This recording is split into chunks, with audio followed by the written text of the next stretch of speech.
Assalamualaikum Sobat Football United, ringan amatiran ala gua. Oke, ada sekitar 2-3 kabar yang ingin gua bahas. Langsung aja dari Mirror. Disebutkan kalau Rafael Varane ini diperkirakan akan meninggalkan Manchester United musim panas ini, dan Harry Maguire masa depannya setelah musim ini masih belum jelas. Sudah pernah gua singgung di daftar pemain Manchester United yang gue prediksi tidak akan berada di Manchester United lagi, paling tidak musim ini ataupun musim depan ya, di 2 jendela musim transfer. Jumlahnya ada 17. Sobat Football United yang belum lihat videonya bisa lihat. Dan gue cantumkan Rafael Varane dan juga Harry Maguire memang nampaknya tidak akan berada di Manchester United setelah 2 musim mendatang, 2 jendela transfer musim panas mendatang. Apakah akan cabutnya musim panas tahun ini atau musim depan? Dua-duanya menurut gue sebuah kemungkinan.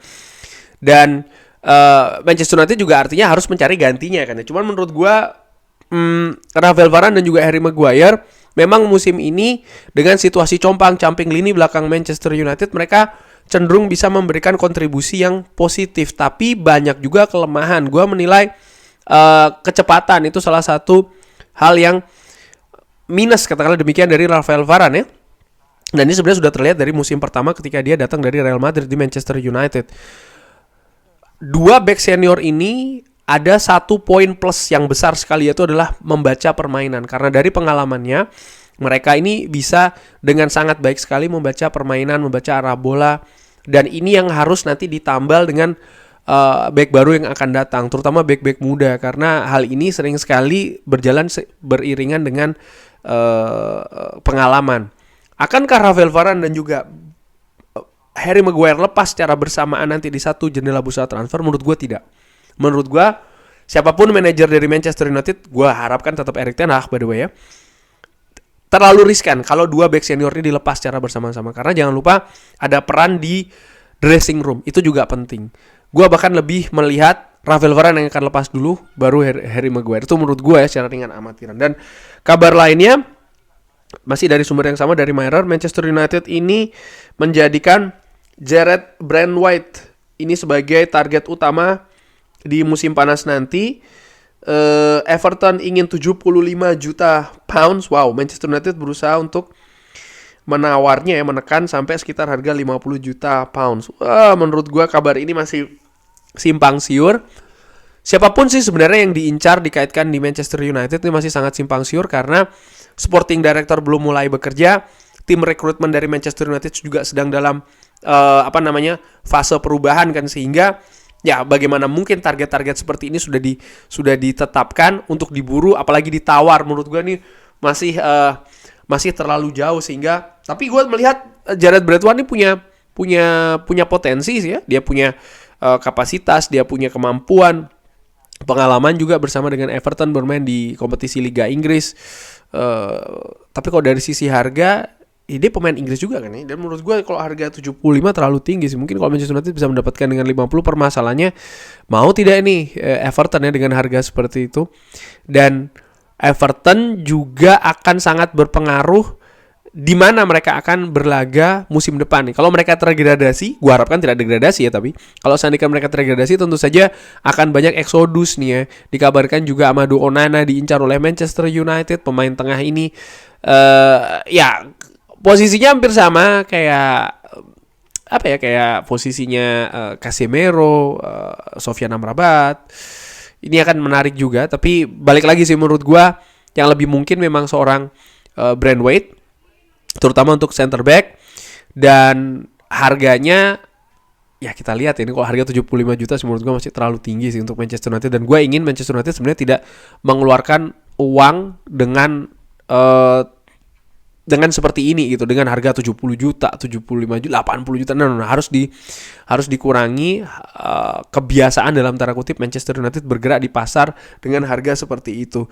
Nah, ini tugas penting dari tim rekrutmen, dari scout ya kan.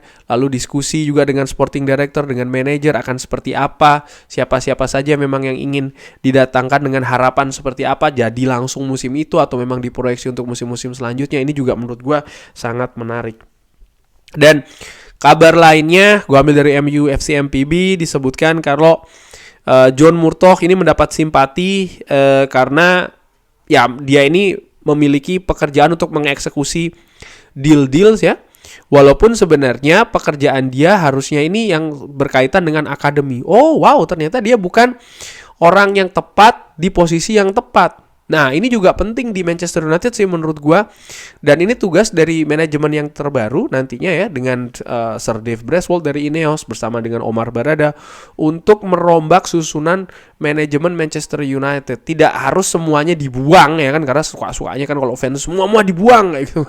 Kalau gua sih nggak melihat seperti itu. Tapi ya ini tadi di assess lagi, di review lagi mana-mana memang yang bukan posisi terbaiknya dia bekerja di Manchester United. Gue menilai contoh seperti kayak Darren Fletcher sebagai technical director. Gue menilai nampaknya posisi tersebut bukan yang tepat untuk seorang Darren Fletcher. Bagaimana dia ini memang berasal dari akademi ya kan. Lalu dia bisa berkembang di Manchester United menjadi tim inti dengan mungkin sebenarnya bukan pemain yang premium tapi bisa mendapatkan banyak gelar di Manchester United, menjadi pemain vital juga sempat di beberapa periode di Manchester United. Ini berkaitan dengan jenjang karir pemain muda di Manchester United, sehingga menurut gue melihat ya bagaimana dia memiliki peran di mungkin di akademi, di jenjang pemain juga ya di Manchester United itu juga penting sih, dari pemain muda sehingga pemain senior. Dan kabar terakhir adalah bagaimana Mason Mount ini belum akan dijual musim panas ini. Board member dari Manchester United ini juga melihat bagaimana musim pertama dari Mason Mount yang tidak sesuai dengan rencana ya, karena tentu saja dia lebih banyak menghabiskan waktu rehabilitasi cederanya, dan ada kepercayaan diri kalau dia akan membuktikan ini kepada supporter Manchester United kalau dia merupakan signing yang bagus, transfer yang bagus. Ya, gue sepakat sih, belum bisa dijudge Mason Mount. Oke, beberapa pertandingan dia kalau menurut gue secara dengan amatiran masih belum ya. Dia masih sangat baru di Manchester United, masih musim pertama. Tidak semua pemain itu bisa langsung berkembang di musim pertama. Lihat saja rekrutan di klub-klub lainnya pun juga demikian. Ada pemain yang baru bisa berkembang lebih signifikan di musim-musim selanjutnya setelah musim pertama, di musim kedua bahkan musim ketiga. Gua melihat tapi secara basic ya, Mason Mount ini pemain yang fantastis, pemain yang luar biasa. Sudah dibuktikan di Chelsea, dia juga mendapatkan gelar pemain terbaik ya kan di Chelsea. Artinya dia secara individu nih bagus. Tinggal bagaimana dia bisa dimanfaatkan dengan bagus di sistem permainan Manchester United di atas lapangan. Itu yang penting, dan menurut gua ya pertama adalah bagaimana dia harus bisa kembali dulu nih situasi fisiknya supaya bisa 100%, sehingga dia bisa ya lebih nyaman lagi ya berusaha untuk adaptasi di atas lapangan dan juga mengimplementasikan instruksi-instruksi dari manajer Manchester United. Kurang lebih demikian. Terima kasih sudah menyaksikan. Lancar-lancar terus ibadahnya di bulan Ramadan. Sekeluarga sehat-sehat terus. Assalamualaikum warahmatullahi wabarakatuh. Thank you.